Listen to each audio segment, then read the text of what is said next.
Well, all right, guys, you know who I am. I'm here to tell you what is the most likely scenario to happen. Not what the moral thing to do is, what the best solution is, but what is most likely to happen, because it all started with Europe expanding and being great and people being able to move within Europe legally, not illegally, because European Union was expanding and allowing people to, with one currency, to do better business. And eventually this would have expanded into Norway, into Iceland, and possibly into Ukraine and Russia.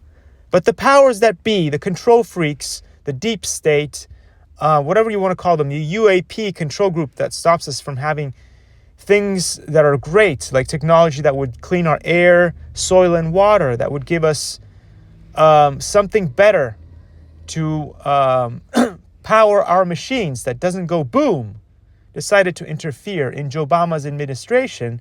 And so they got England, of course, to leave the European Union and stopped everything in its tracks, which was a horrible thing. But now this is the consequences that led to the war in Ukraine and the war in Gaza.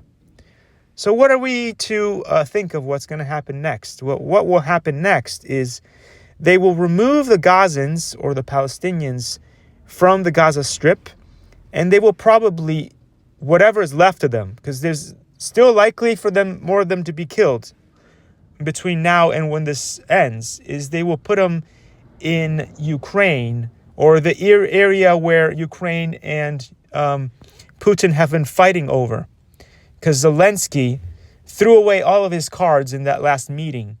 And so it's more likely for America to do deals with precious metals with Putin instead of Ukraine, and then force the Palestinians to go over and live in Ukraine, where they're less likely to be able to rise up against the other Middle Eastern countries that live around Israel and to attack Israel.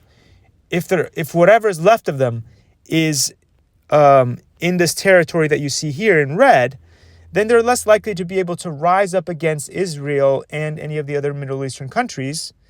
And that ends the forever war that has been going on forever between the Gazans and Israel.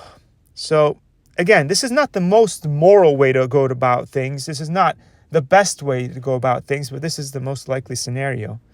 And so I just wanted to guide, they are less likely to rebel and go back and attack Israel. Likey